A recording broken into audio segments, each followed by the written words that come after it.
Hello everyone and welcome to Tariq. As the new academic session begins, हमने सोचा क्यों ना हम कुछ डिफरेंट करें. So we thought कि जो क्लास 12th है उनकी हिस्ट्री है वो हम डिस्कस करें थ्रू तारीख.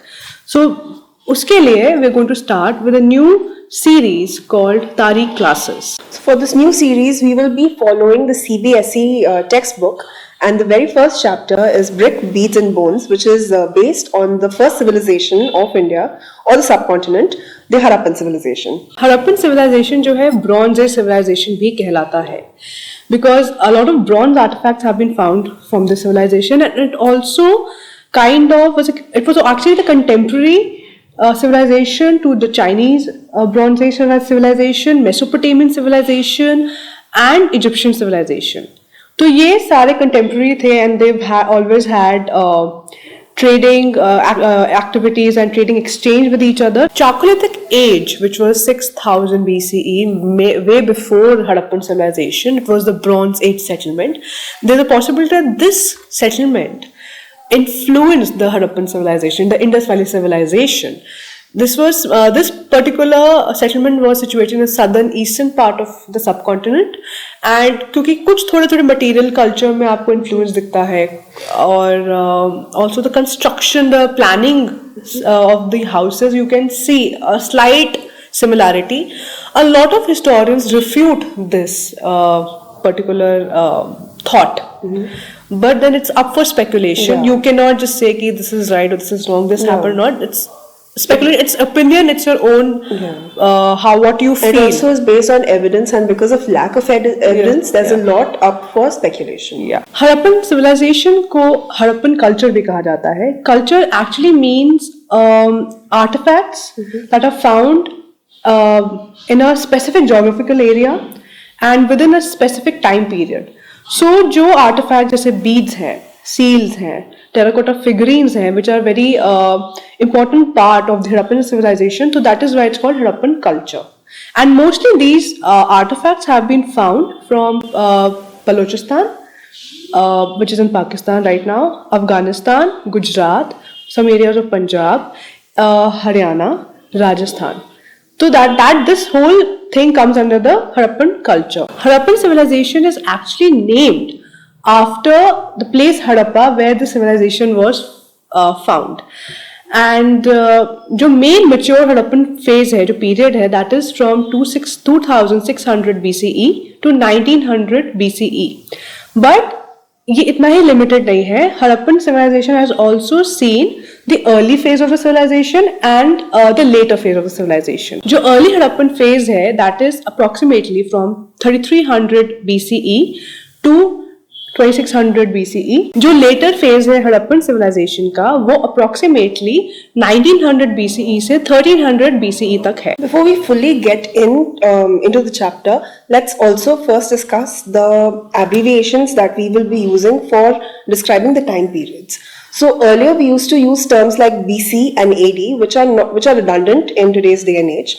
Now we use abbreviations or terms like before present, which is BP, before the common era, which is BCE, and CE, which is the common era where we live currently.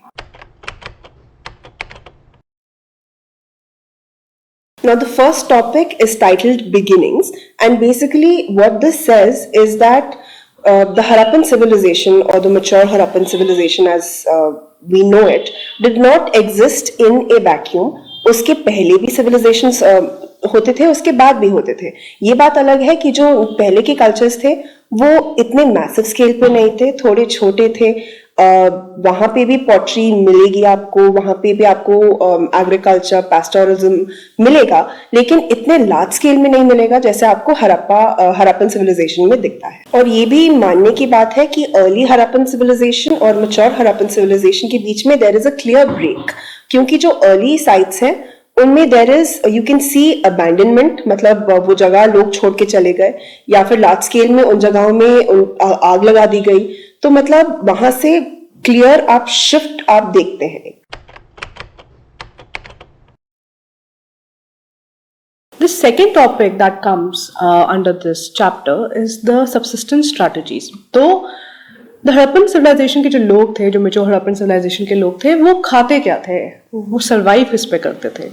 So a lot of evidence they tell us that fish bones are found. That means they consumed fish. Archaeobotanists, they when they researched and they found out various grains, right, charred grains. That means they had idea कि हड़प्पन लोगों को idea था कि खाना क्या क्या grains consume कर सकते हैं. तो उसमें वीट है, बार्ले है, लेंटिल्स हैं.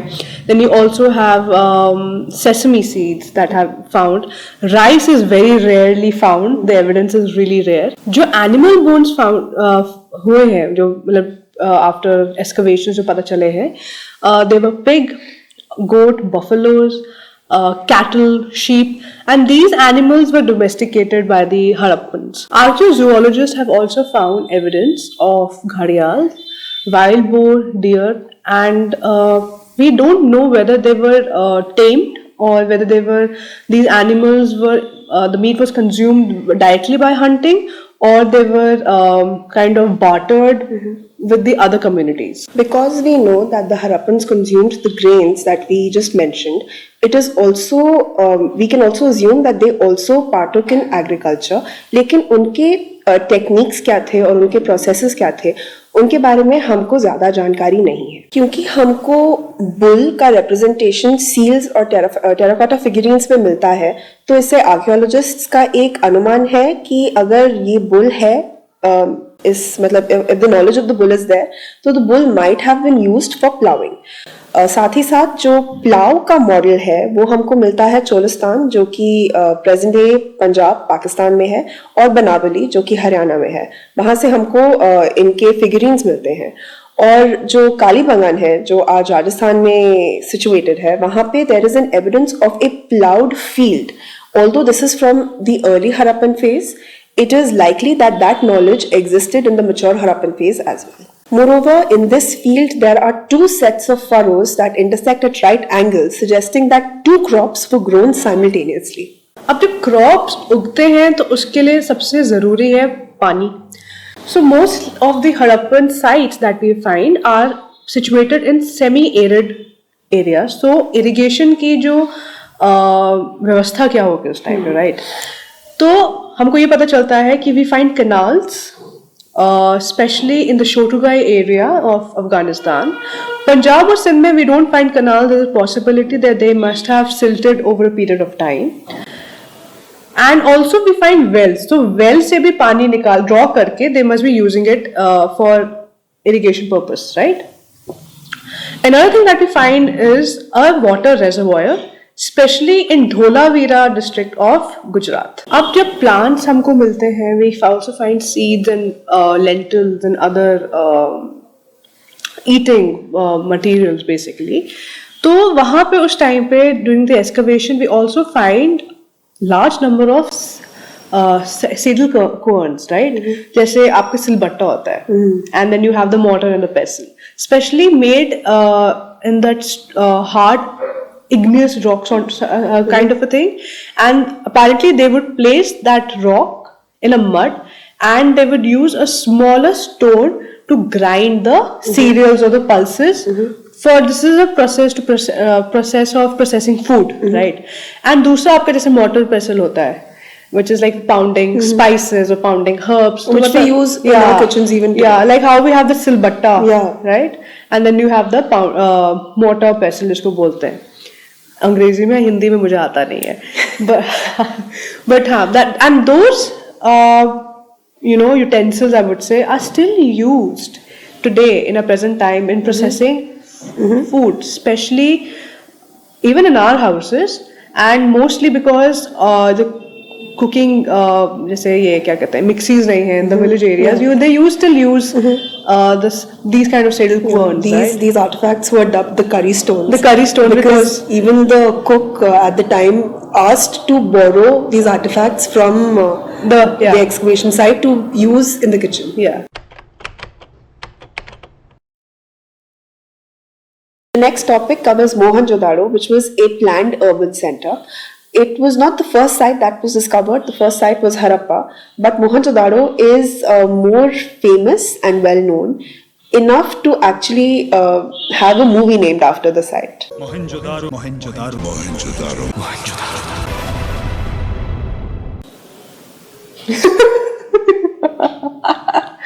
And Mohenjo-daro, I think, is also used in how to recognize other urban centers, and maybe the planning is not exactly identical, but there are characteristics that tie all of them together. Jaise Mohenjo-daro mein, the settlement is divided into two sections.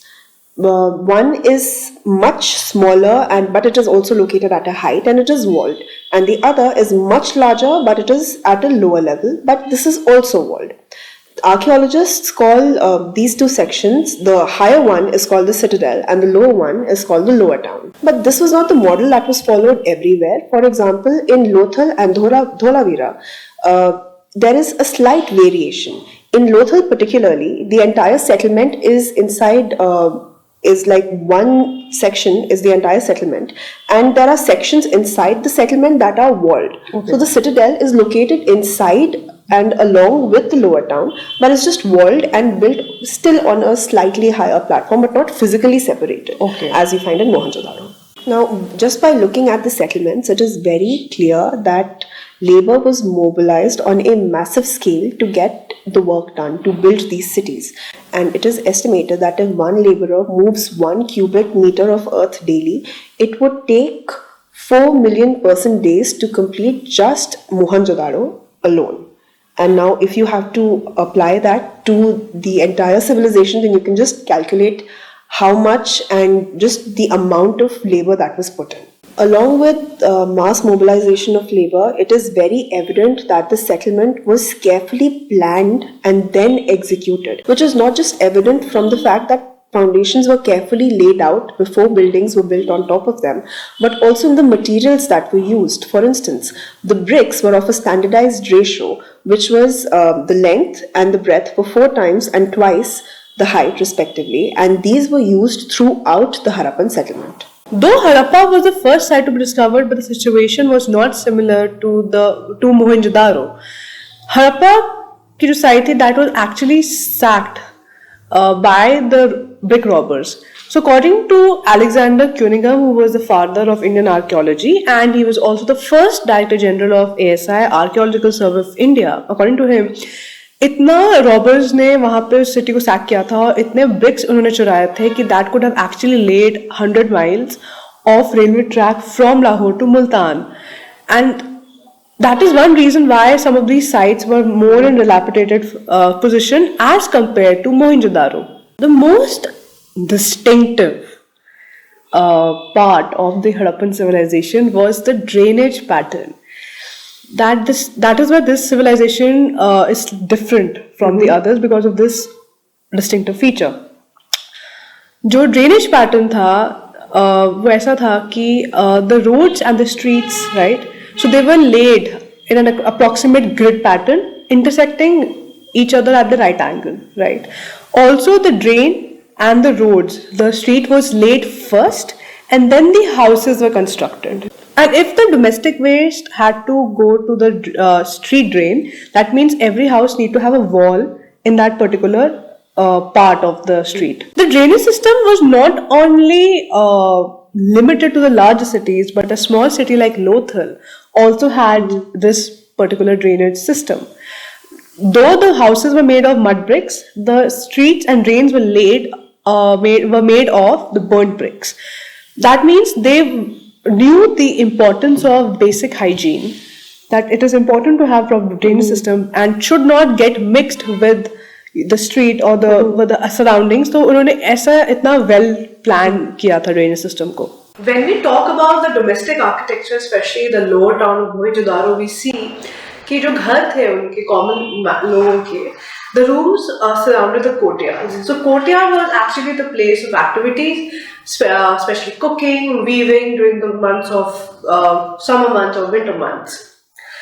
साथ में privacy का भी बहुत ध्यान दिया गया था. None of the windows were at the ground level that were facing the street, and also that the door that they had for the entrance, that will not give you the actual view of the entire house.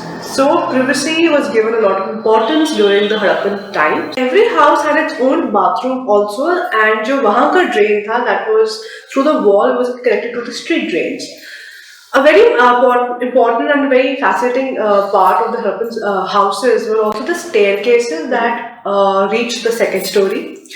Wells were also a part of the house of houses of Mohenjo-daro, and entrance was also from the outside. That means even the passers-by could use the wells.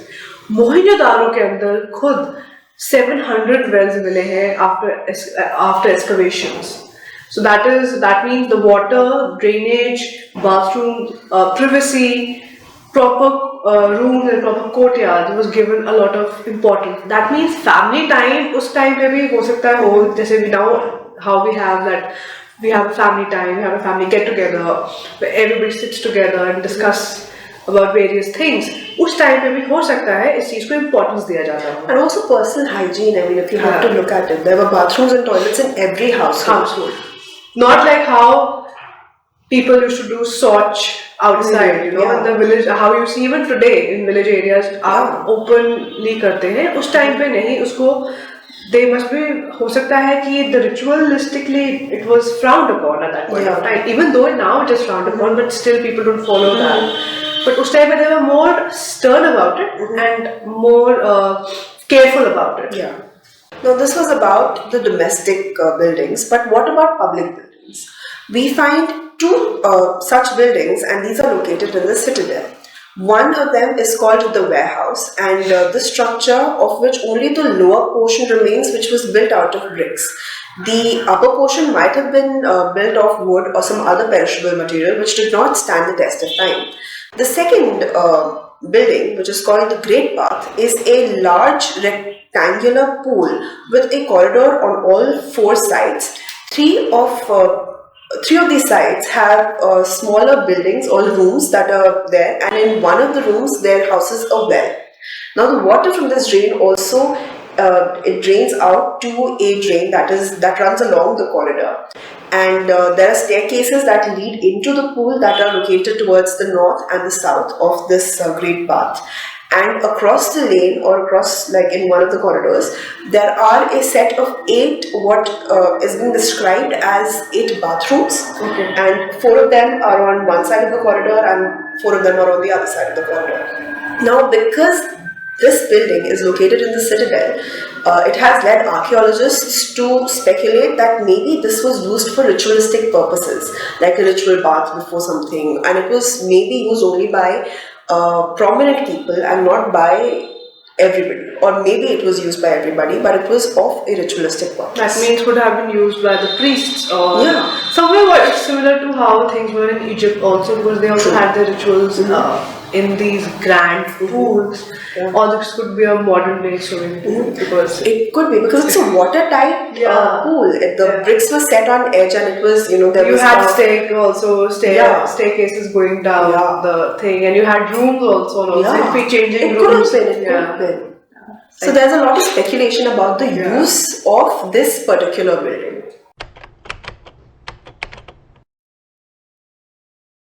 Now we come to the topic of tracking social differences. How was the society, Harappan society? So उसका पहला जो हम चीज study करते हैं when we want to understand the society, we study the burial patterns. So as we know, in Egypt, the pyramids were used for burial purposes, especially the pharaohs or the more prominent people were buried in grand massive pyramids with their wealth, along with their wealth. But जो यहाँ पे है, we in Harappan civilization you actually see pits, right? And these burial pits differed from one another. Some of the burial pits would have, the hollow pit would have limestones along with it, right? This could be because हो सकता है किसी social differences की वजह से to differentiate from each other, right? We've also found in these burial pits ornaments, right? Also materials were buried along with the people, with men and women. That means that they believed in the concept of afterlife. We also find potteries inside the burials. And in 1980s, there was this burial site that was excavated, and they found a skeleton of a male. So along with that, they found 3 shell ring, a jasper bead neck piece, also micro beads were there along the grave. But one thing is for sure that contrasting from the Egyptian mode of burial, where the wealth was also buried, the Harappans did not believe in burying precious wealth or precious stones. Like there are a few instances where it's not large scale, and also they also found a copper mirror in one of the burials. Another strategy to identify social differences was for archaeologists to look at the various products and materials that were used by the people and differentiate them on the basis of what could be utilitarian and what could be something of luxury. So this meant that ordinary objects that were made out of clay or stone and were widely available were probably utilitarian, like saddle querns or needles or body scrubbers or clay pots, whereas products of luxury were rare and they were not as easily spread out. For example, little pots made out of faience, which was a material that involved a lot of hard work. This material was made out of ground sand or silica, which was mixed with a color and then a little a substance like a gum substance, and then it was fired. And this was it involved a lot of hard work to make that product, and thus it was not as easily available, or it might have been costly. So when we find these kind of products, it's termed as a luxury. And another interesting fact is that these items of luxury are mostly available at urban centers, so at Mohenjo-daro or Harappa. Now for archaeologists, there is another complexity that arises. If you find everyday objects like a spindle, but it is made out of a rare material like faience or gold, do you consider that to be a utilitarian object or a luxury? Personal opinion of mine. If you find an everyday object made in a rare material, I think that should become a luxury because imagine it's not something like that how we eat with help of spoon or whatever, right? So imagine if you have that in gold. So it becomes so that's a luxury. It's a utilitarian object, but it is also a luxury. So that's like you can't these distinctions are not like watertight in itself. Interestingly, there are also small pots of faience that are available at Mohenjo-daro and Harappa. And these might have been used as perfume bottles, but we almost find none at, say, a site like Kalibangan. And then there's also gold, which was also a luxury, and you find them at most urban centers, but it's also found in hoards. So it could have been like a luxury that was too great a luxury for more people to own. So what are hoards? Hoards would be when objects are kept clustered together in sacks or however, but they are kept either for selling later or for reuse by the craftsmen. And these are mostly of materials that are precious, so say gold or other types of metal or beads. And these are left there for reuse, and in case the original owner is not able to come and use them, they are left and forgotten.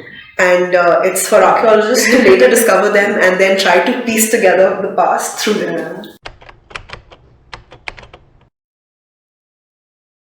Now we come to the topic that is the craft production, right? So craft production कैसे होता था during the Harappan civilization? So when we look at a site which is very small, that is a 7 hectares called Chandmadharo, and we compare it to Mohenjo-daro, which was 125 hectares, we get to know that this small place was actually a center of craft production, right? So the shell cutting used to take place there, bead making used to happen, seals were made there, metal were cut there, metal objects were made there. And a lot of other craft production used to happen at that place. Bead making used to also take place, and beads were made out of a variety of materials. You will be shocked. Carnelian, which is it's actually a semi-precious precious stone, which is of red, orangish color. Then you had jasper, you had steatite, you had faience. In metal, copper was used, bronze was used, even some amount of gold was used. We also find shell, faience, clay. These are in चीजों से craft production करते थे. It's very fascinating how you see how they when you see how they made beads, chains out of beads or necklaces out of beads. Some beads were made in a cylindrical shape, or some were made into disc. Some were also placed, the gold caps were placed on it. Some were incised, some were painted, some were decorated. Especially when you see material like steatite, which was very easily molded.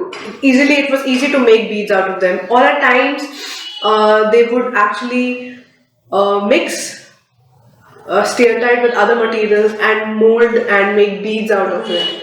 And it's very fascinating how steatite was used for making beads, and then they would use it for decorative purposes. According to archaeologists, carnelian stone was actually obtained after a raw material, which was in yellow color, was fired through various stages. Then nodules were also chipped, and then they were flaked into tiny pieces that were used. Grinding, polishing, drilling were the procedures used by these craftsmen. And we find drills in the places like Lothal, Dholavira and Chanudaro. Also two other places called Nageshwar and Balakot. Because these two areas were situated very close to the sea, you find shell craft.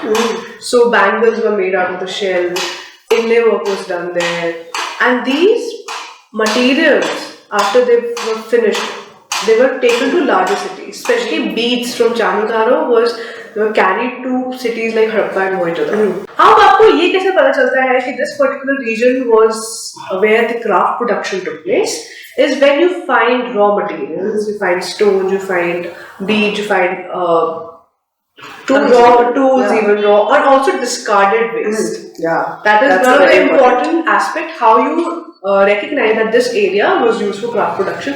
But at times, larger pieces of the waste was also used to obtain smaller fine objects. And you also find discarded materials. So that means not only the smaller areas were used for production, we find evidence that bigger sites like Harappa and Mohenjo-daro, they were also used for craft production.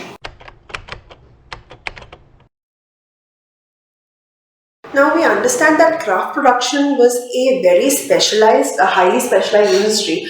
But इसके लिए जो raw materials थे वो कहाँ से आते थे? Materials like clay were locally available and could have been sourced easily. But materials like wood, stones, beads, even metal would have had to be transported from elsewhere to the production centers. Now there are terracotta models of a bullock cart which suggest that maybe these were in use and they were used to transfer raw materials from one place to the other. And it is also very likely that riverine routes were also used for the same purpose. अब रही बात कि ये raw materials हमको कहाँ से मिल सकते थे, जैसा कि हमने अभी देखा कि बालाकोट और नागेश्वर से हमको शेल मिलता था, वैसे ही हमको शौर्तगाय जो कि प्रेजेंट डे अफगानिस्तान में है वहां से लापिस लजूली मिलता था. लापिस लजूली एक गहरे नीले कलर का स्टोन है which is semi precious stone. वैसे ही लोथल से हमको कार्नेलियन मिलता था which was very close to sites such as Baroch जहाँ पे carnelian was easily available. And from Rajasthan we would get copper and steatite. Similarly, it is also possible that expeditions were carried out towards Rajasthan or towards the south to get materials like copper, other metals and even gold. And ऐसे ही you would have made connections with the local civilizations or the communities. And वहाँ से आपका एक तरह से barter type system हो जाता होगा. If the Harappans were procuring metals or gold or wood from these communities, they were also trading with them with microbeads or with pottery. जैसे कि there are occasional finds of hoards of steatite microbeads from local communities which don't come under the Harappan cluster, and that has led archaeologists to believe that there was some sort of a communication between these local communities and the Harappan civilization. For example, there was a contemporary culture to the Harappan civilization which was in Khetri, in present-day Rajasthan. This is what the archaeologists call the Ganeshwar Jodhpura culture, and वहाँ पे there is a very distinct non-Harappan pottery that we see, and this area was rich in copper goods. So it is very possible that when the Harappans were dealing with sites in Rajasthan for copper, this area was also used. Yeah. You also find Harappan artifacts in this area. That means there was this exchange taking place. And obviously, when you have different cultures, there is a possibility where you actually, when you're exchanging your cultures with each other, uska impact जरूर आपको दिखता है. Of course, definitely, right? Trade was also carried out by distant lands, and there is evidence of trade with Oman and Mesopotamia.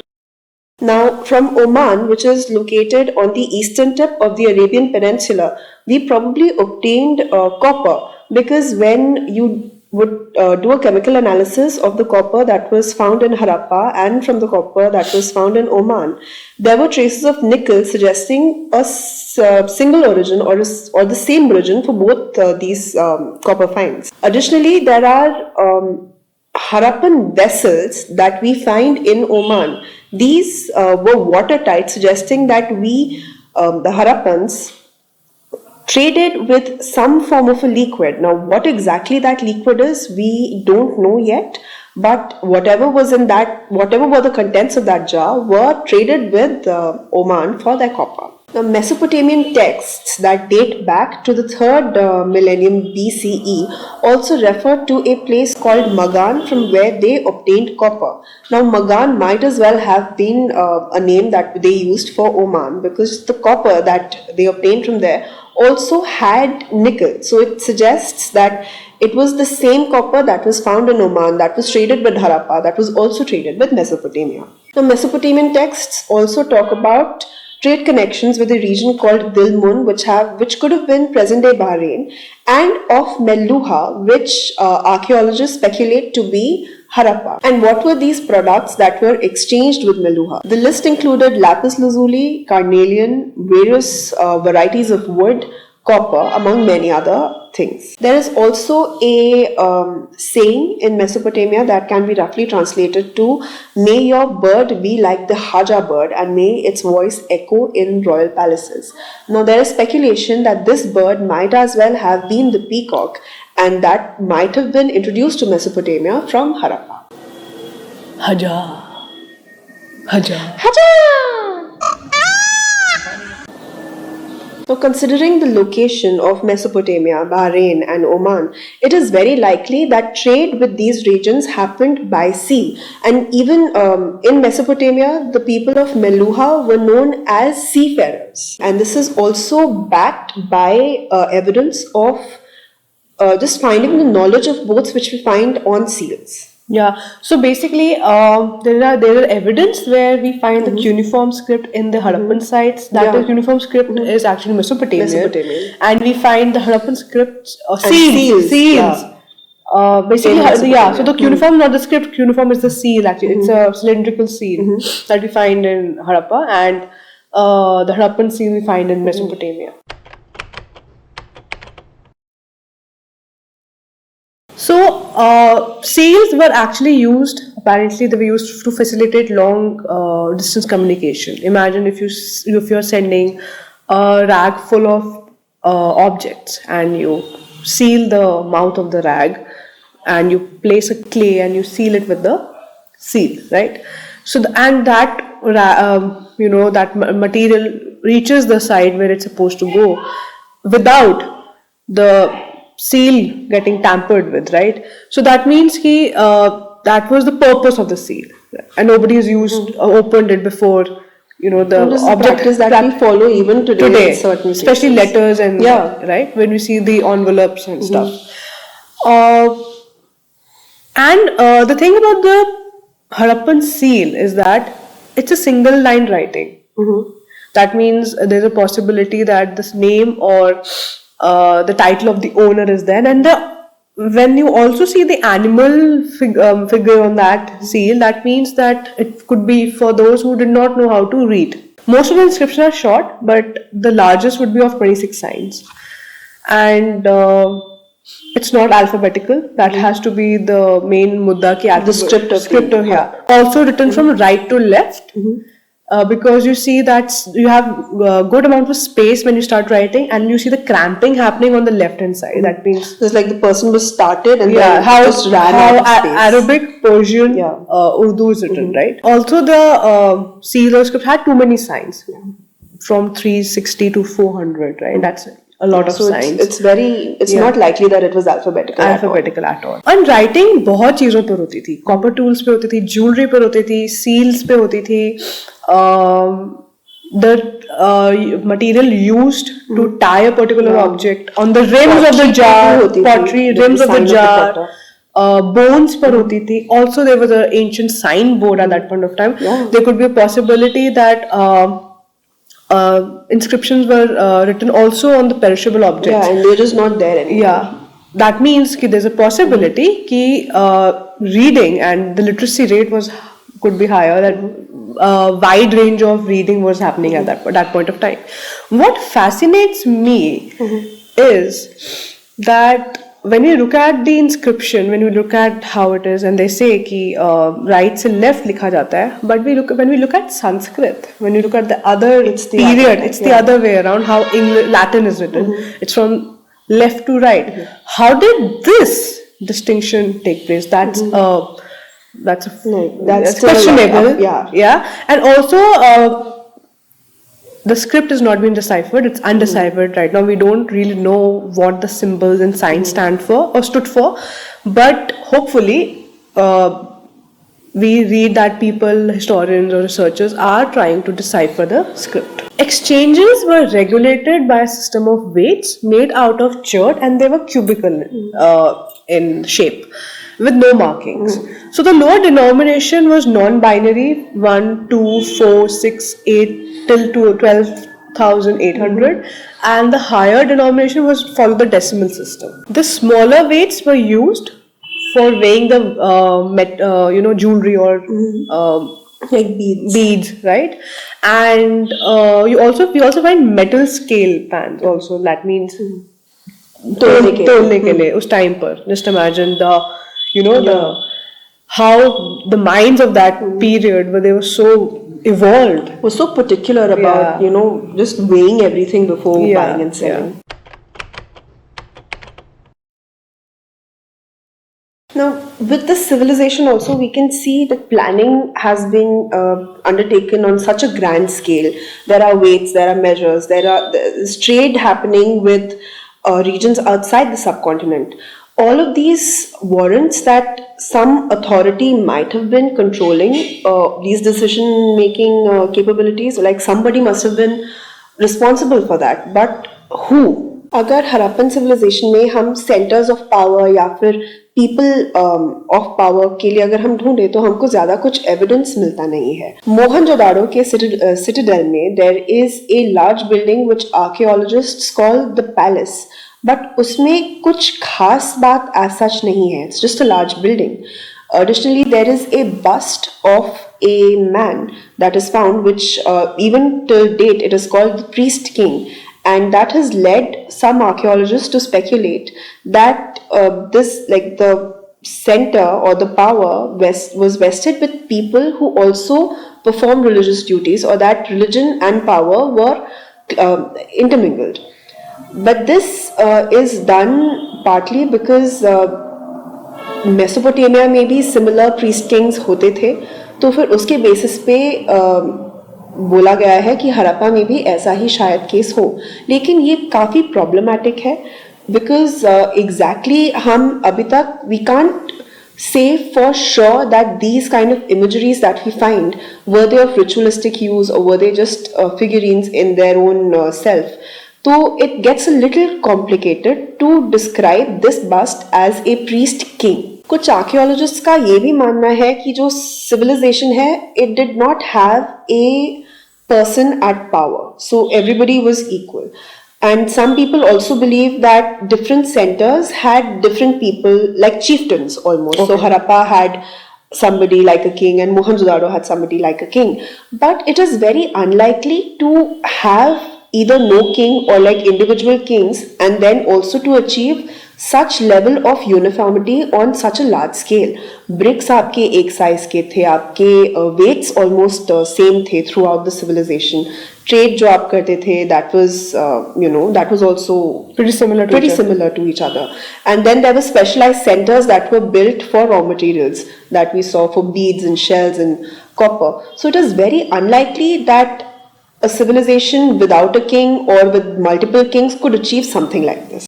So it is very likely that there was somebody at power, but we are not sure if it was just a place of power, or was it also combined with religion, or was religion separate from the state. So that is something that is yet to be discovered, because अभी तक हड़प्पा के जो लोग थे, हमको उनके ritualistic practices का अंदाजा नहीं है.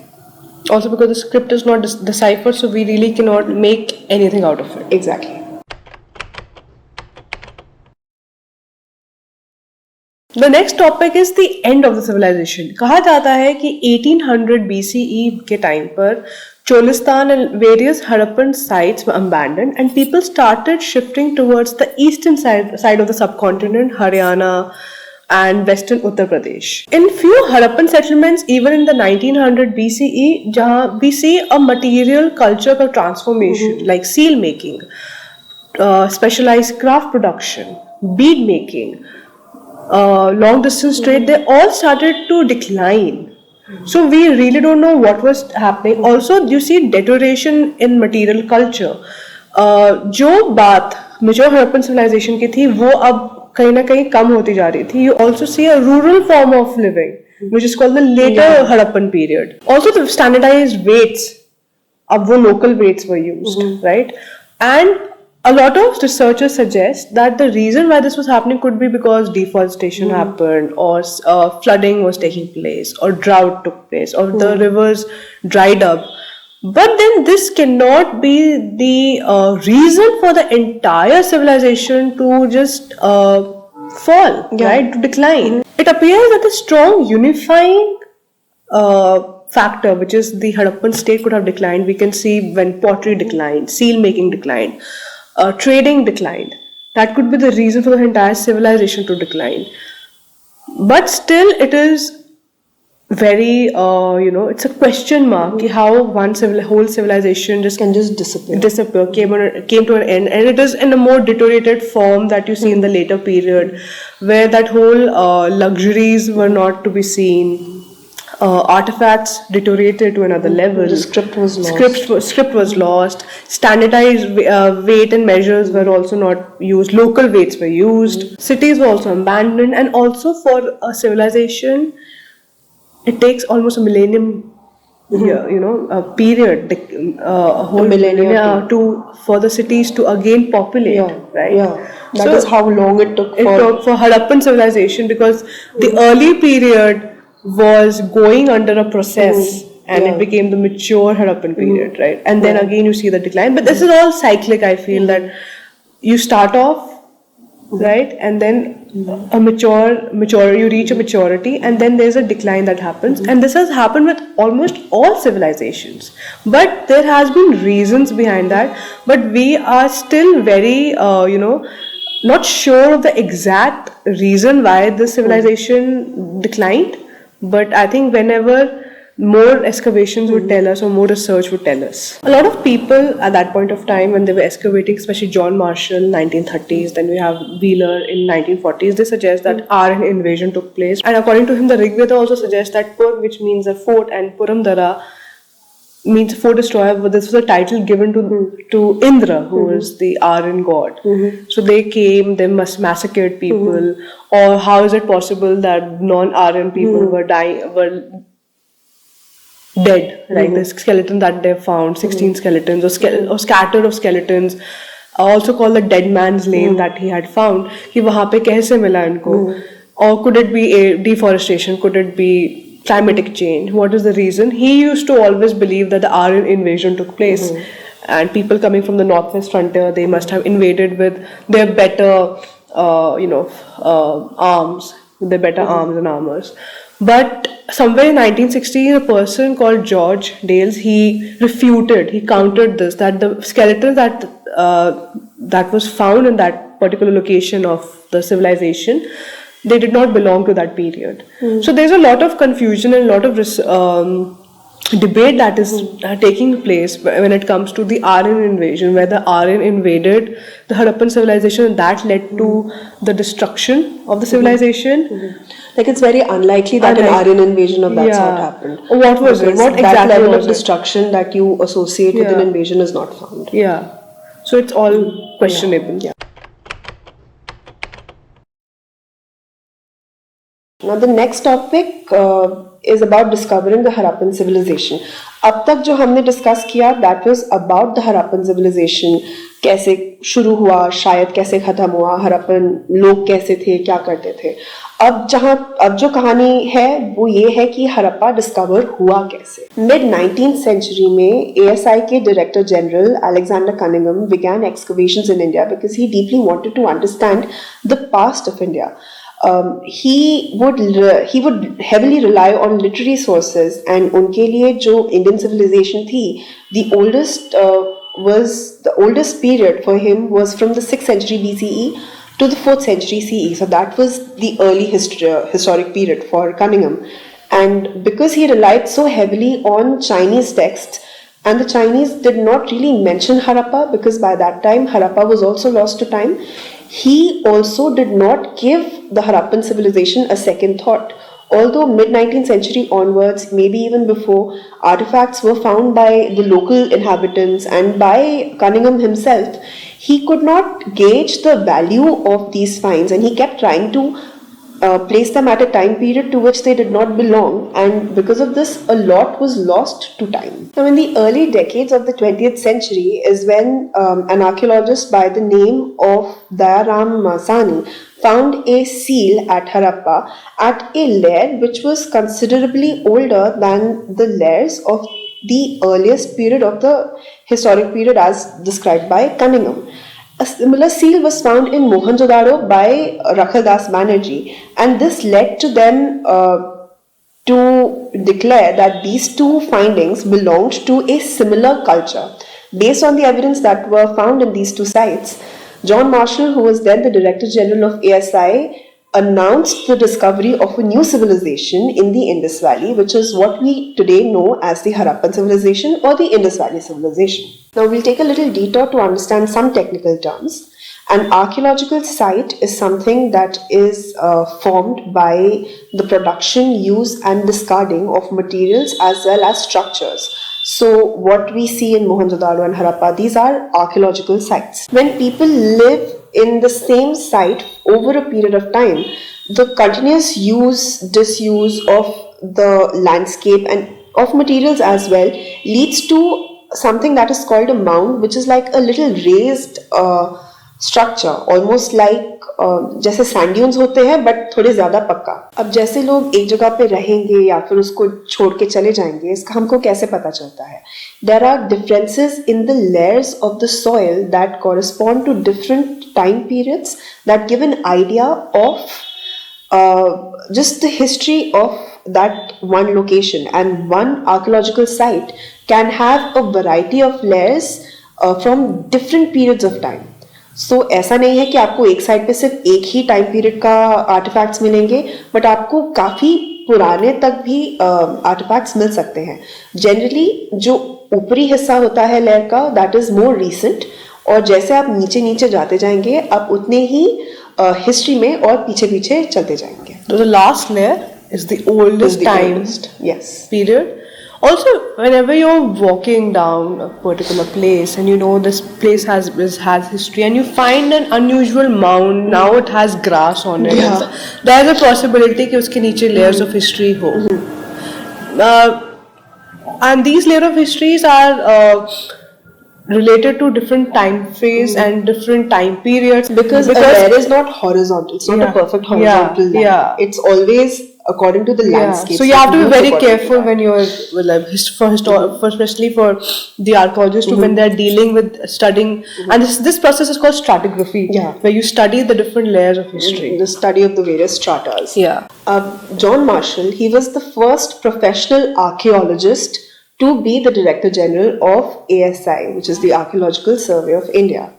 and he bought his experience from Greece and Crete, and he used his knowledge when he was excavating sites in India, especially the Harappan sites.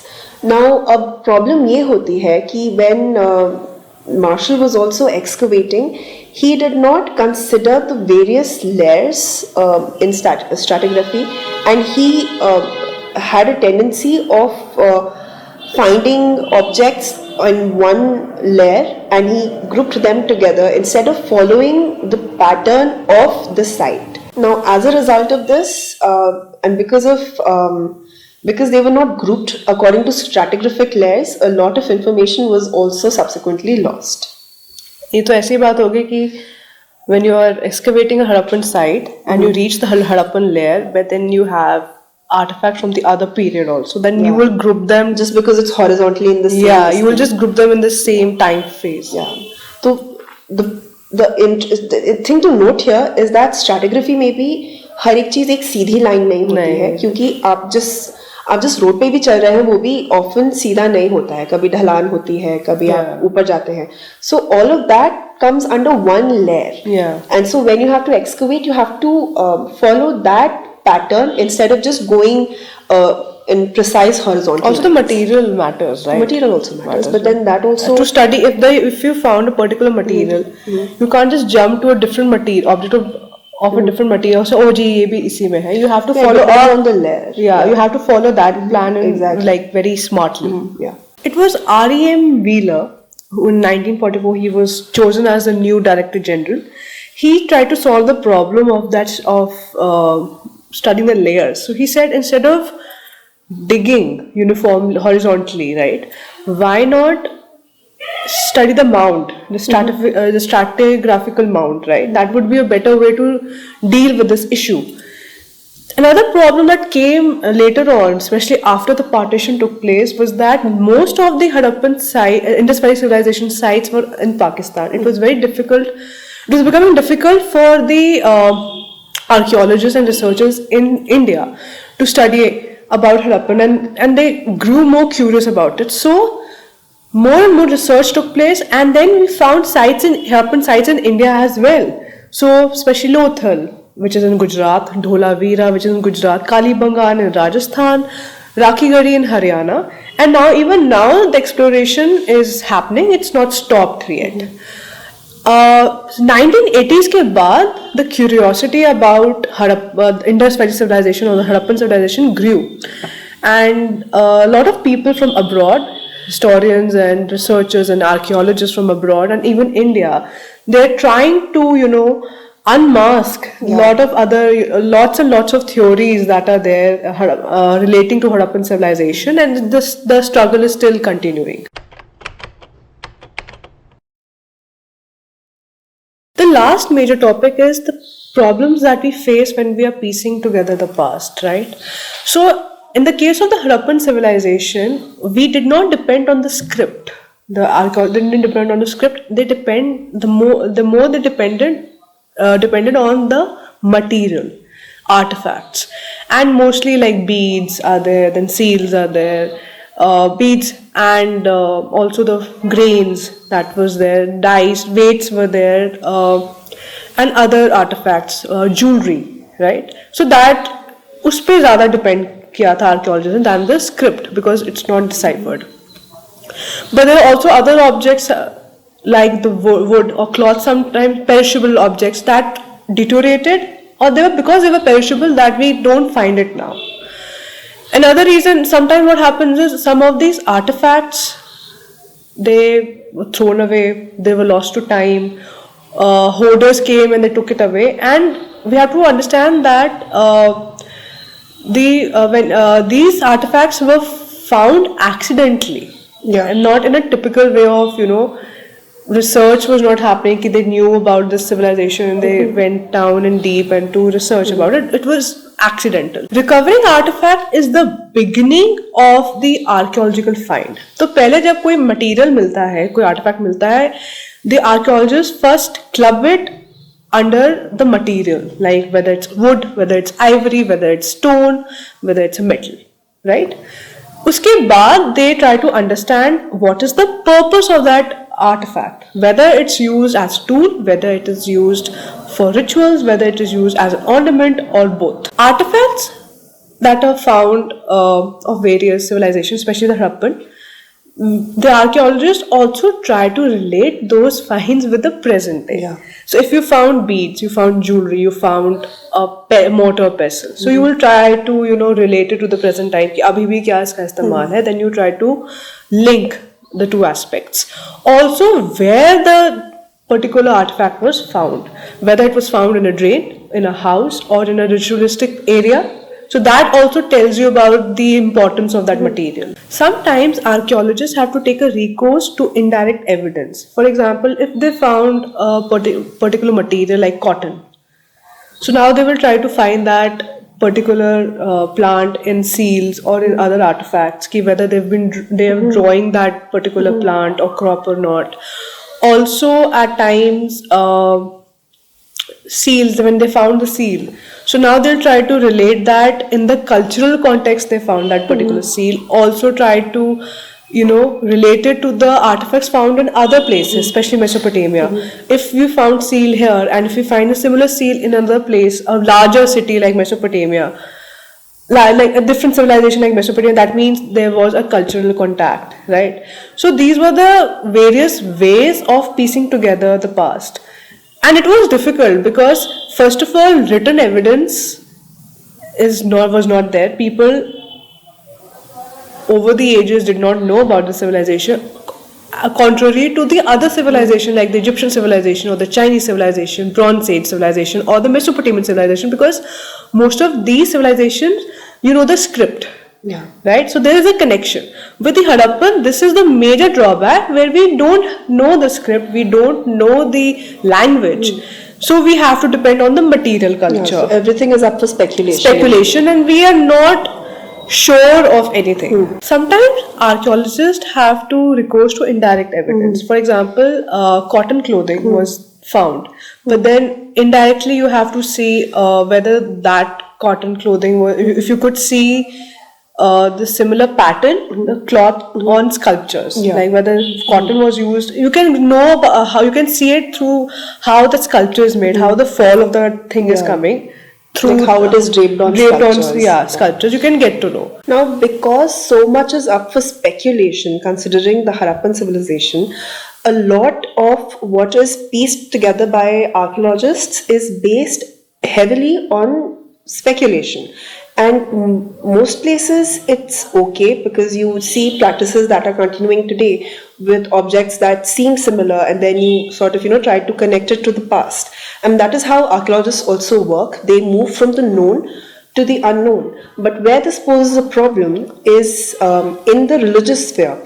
So in objects which are a little rare or may seem like ritualistic, the archaeologists, when they find them, they describe them to have a ritualistic or religious significance. Now, these include figurines of women, which are sometimes dressed in elaborate headdresses, and these figurines are referred to as the mother goddesses. There are also figurines or small statuaries of men wherein one hand is placed on the knee, like the priest king, and these also seem to be of a religious significance. Additionally, there are structures that have a religious significance being placed on them, such as the Great Bath, and also fire altars which are found in Lothal and Kalibangan. There has also been an attempt to reconstruct religious beliefs and practices from seal depictions, many of which seem to portray fantastic creatures like the one-horned animal, which has been termed as the unicorn, and several plant-based figures as well. And some of them seem to be of a ritualistic purpose, but it is up for speculation. There were also conical structures that were found in a variety of places that have been termed as the linga. And why this is of importance is because in one seal, which is now referred to as the seal with the Proto-Shiva imagery on it, there is a figure of a man with an elaborate headdress and he's sitting in a meditative pose like a shaman, and he is surrounded by animals, and this is called the Pashupati seal. And many identify this as a proto-representation of the god Shiva. Now, one slight problem with this is that if this is the earliest representation of Shiva, the next representation of the god is what we get from the Rigvedic hymns, which is of Rudra. And there is no similarity between what and how Rudra is described as and the shaman from the Proto-Shiva seal. There is no similarity at all because Rudra is known as a destroyer of worlds, and what you see in the seal is likely a shaman, while also there is a possibility that ideas starting from the Harappan civilization in the form of the Pashupati seal and then Rudra from the Rig Veda, all of them combined to form the god that is much adored in the subcontinent today. But in the absence of much evidence, this is also something that is up for speculation, and I think it's largely based on belief. So it may as well have been a shaman surrounded by animals, but it also could be a proto-representation of the god Shiva. Additionally, the little conical mounds that were found that were described as lingas, maybe they were representations or early representation of the linga, or maybe they were game pieces Could be. that were used. Yeah. So there is a slight problem in the absence of a proper script and in the absence of completely understanding the way of the Harappan people, that everyday objects might be classified as religious objects and vice versa, whereas their reality might be completely different. Yeah. So there is still research being carried on, and let's hope we find more evidence in the near future to solidify just what these objects may or may not have represented. So what we have understood today is that the Harappan civilization was actually a Bronze Age civilization, contemporary to China, Chinese Bronze Age civilization, Egyptian and Mesopotamian. Secondly, we don't know the script. It's undeciphered. It was written from right to left. Yeah. Thirdly, these people had contacts with the outside world. They had contacts with Oman, with Mesopotamia. They had exchanges taking place. Even through Harappan seals were found in Mesopotamia. And vice versa, we have. Material cultures of importance, especially during the mature Harappan phase, where we find dyes or we find weights, we find beads, we find jewelry, we find other artifacts. Also, the burial, the pits are of importance. We see what they believed in. They believe in the afterlife. Then their proper drainage system. Proper town planning. The towns were planned first. Then the whole implementation used to take place. Then their houses where there were wells were also there. Wells were a part of a house. That means they believed that water is important for the well-being, and privacy was very important to them. Then the proper planning of citadel and the lower town. Also, there was a distinction between there's a possibility the priests lived in citadel, the common royalty or common men lived in the lower town. Then we also saw how the civilization may have declined. There are a variety of reasons where any one could have been the main reason, or all of them could have been contributing to just the decline of the state altogether. But this did not mean that people stopped occupying these places, but the uniformity of the state was abandoned. Yes. And then the problem when it comes to piecing together the past, we have to depend on the material culture. We have to relate those material culture to the present day material culture. And then excavations and everything else, depending on the scripts that are available in Mesopotamia, to get some evidence regarding this civilization. I hope that you have liked today's episode. Keep learning and stay informed. Like, share and subscribe, and keep watching Tariq.